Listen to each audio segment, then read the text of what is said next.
It is time to show you some of this morning's headlines. The New York Times says this summer's massive data breach at JP Chase led to security fears at the highest level of the government. The president and his top national security advisors received periodic briefings. It is now believed the hackers tried to infiltrate about a dozen financial institutions.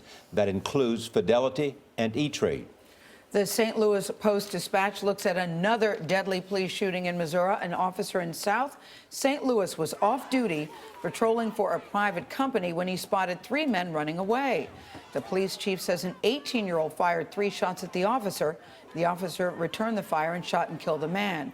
But protesters claim that this man was unarmed. The confrontation happened not far from Ferguson, the site of the controversial Michael Brown shooting. USA Today says the NFL is working towards a new domestic violence policy. League owners and officials met yesterday in New York. In the coming weeks, everyone in the league, from owners to players, will be taught warning signs of domestic violence and how to intervene.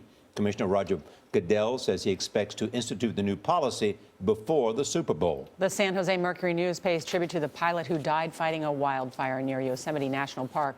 The flag-draped body of Jeffrey Hunt was turned over to state officials yesterday. The 62-year-old was a former Navy lieutenant commander and firefighting pilot for 13 years. His air tanker hit a cliff on Tuesday.